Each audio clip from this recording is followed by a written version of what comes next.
যাওয়ার দরকার নেই। আর যাসনি, রোজ তো যাস, রোজ যাস। কোন দিন তুই আমার করে দিস, কোন দিন তুই আমার করে দিস?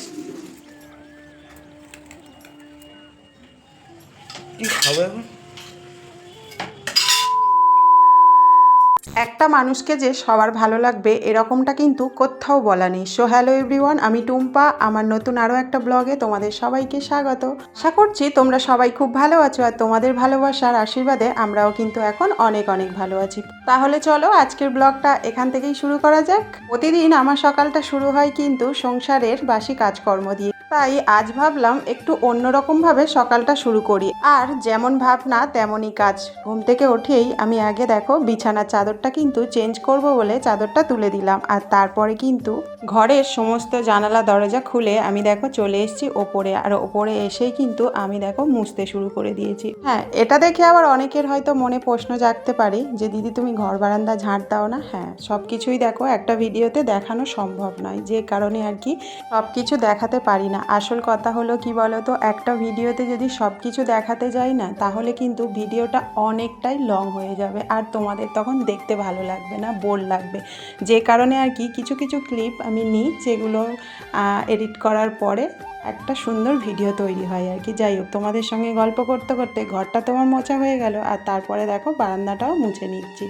আর সত্যি কথা বলতে অনেক মানুষ আছে আমার ভিডিও দেখে, তারা ভালোবেসে দেখে, আবার কিছু মানুষ আছে আমার ভিডিও দেখতে হয়তো পছন্দ করে না। তো আমি তাদেরকে একটা কথাই বলতে চাই যে আমার ভিডিও তোমাদের যদি দেখতে ভালো না লাগে তাহলে তোমরা দেখো না, তোমরা স্কিপ করে চলে যাও। আর দেখো, একটা মানুষ যে সবার কাছে ভালো হবে এরকম কিন্তু কোনো কথা নেই, তাই না বলো? কিছু মানুষ আমার ভালোবাসে, তাই তারা আমার ভিডিও দেখে, ভালো ভালো কমেন্ট করে। আর সত্যি বলতে তাদের কমেন্ট দেখে আমার কিন্তু ভিডিও করার এনার্জিটা আরও অনেক কিন্তু বেড়ে যায়। আর যারা ভালোবাসো না তারা এসে কিন্তু উল্টো পাল্টা মন্তব্য করো। তো আমি তোমাদেরকে বলবো তোমাদের ভিডিও দেখার দরকার নেই, তো তোমরা আমার ভিডিওটা স্কিপ করে যেতে পারো। যাই হোক, তোমাদের সঙ্গে গল্প করতে করতে এদিকে দেখো আমার কিন্তু বাসন মাজা হয়ে গেল, আর এদিকে দেখো বাসন মাজতে গিয়ে আমার জামাটাই পুরো ভিজে গিয়েছে। যাই হোক, চলো জামা যখন ভিজে গিয়েছে এবারে ঝটপট করে স্নানটা সেরে ফেলি। এদিকে দেখো স্নানের জল ভরতে বসিয়ে দিয়েছি, আর এখানে কিন্তু আকাশে না মানে এতটা পরিমাণে রোদ উঠেছে আজকে, মানে কি বলবো, প্রচণ্ড রোদ। আর দেখো আমি এদিকে ব্রাশটা করে নিলাম, আর ফাইনালি আমার কিন্তু স্নান করা হয়ে গিয়েছে। আর এদিকে দেখো আজ যেহেতু বেশি জামা কাপড় নেই, তাই আমি কিন্তু ছোটো ছাদেই দুটো নাইটি মেলে দিলাম। তো ফাইনালি দেখো আমি এবারে কিন্তু ঠাকুর ঘরে চলে এসেছি, আর ঠাকুর ঘরের পুজোটা তোমাদের দাদাভাই সেরে নিয়েছে। তাই আমি দেখো প্রণাম করে আর ভাবলাম ঠাকুরের বাসনগুলো তুলে রেখে যাই। যেহেতু ঠাকুরের খেতে অনেকক্ষণ আগেই দিয়ে দিয়েছে তোমাদের দাদাভাই, তাই ভাবলাম এটা করে রাখলে কাজটা অনেকটাই এগিয়ে যাবে। ঠাকুর ঘরের বাসনগুলো মেজে রাখলে সন্ধেবেলার কাজটা কিন্তু অনেকটাই কমে যাবে। যাই হোক, বাসনগুলো তোলার পরে আমি কিন্তু মুছে নিলাম, আর তারপরে দেখো চলে এসেছি দেখো চা বানাতে। আর এদিকে তোমাদের দাদাভাই কিন্তু সকালবেলা চা বানিয়েছিল, মা আরও খেয়েছে।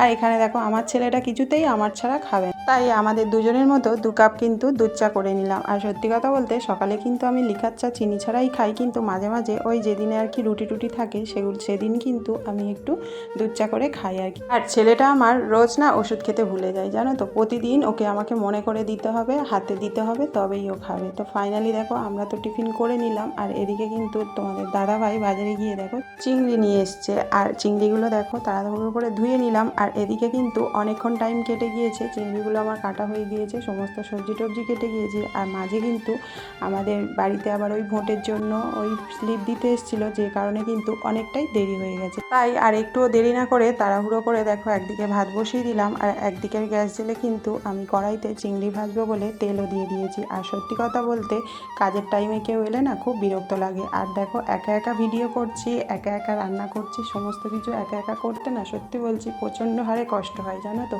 কিন্তু কেউ বোঝে না, এটাই হচ্ছে মেন সমস্যা। যাই হোক তাড়াহুড়ো করে চিংড়িগুলো ভেজে আমি কিন্তু দেখো ফাইনালি চচ্চড়িটাও কিন্তু বসিয়ে দিয়েছি। আর তোমরা কে কে পুঁইশাক চিংড়ির চচ্চড়ি খেতে ভালোবাসো অবশ্যই করে কমেন্ট করে জানিও, আমার কিন্তু ভীষণ ভালো লাগে।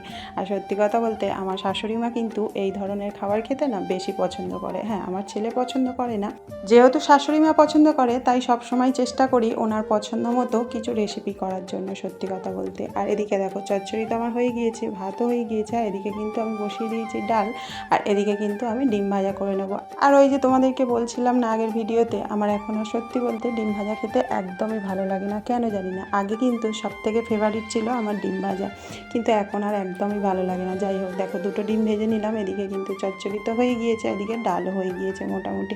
যাই হোক, আর এদিকে কিন্তু ছেলের ওপর আজ বেজায় রেগে গিয়েছি, কারণ স্কুল ছুটি থাকলে ও শুধু বন্ধুর বাড়ি ঘুরে বেড়াবে আর নাই হচ্ছে খেলে বেড়াবে। তো এটা হলে কোন মা না রেগে যাবে তোমরা বলো? সত্যি কথা বলতে যখন বাড়ি থাকে তখন ওকে একটু বলি আমার একটু ক্লিপগুলো নিয়ে নিতে, কিন্তু ওই যে ওর আসলে খেলার ওপরে এতটাই ন্যাক আর কি, ও খেলতে চলে যায়। যাই হোক, আমি সে নিয়ে কিছুই বলি না, কিন্তু আজকে গিয়েছে সেই 2 ঘন্টা কাটিয়ে তারপরেই এসছে। যাই হোক, ফাইনালি আমার রান্না তো এখানে কমপ্লিট হয়ে গিয়েছে, মাকে তো ভাতটা দিয়ে দিলাম, আর তারপরে দেখো সমস্ত কিছু আমি ঘরে নিয়ে চলে যাচ্ছি। যাই হোক, আমার এই ভিডিওটা তোমাদের কেমন লাগলো অবশ্যই করে কিন্তু কমেন্ট করতে ভুলো না। দেখা হচ্ছে তোমাদের সঙ্গে পরের ভিডিওতে। টাটা।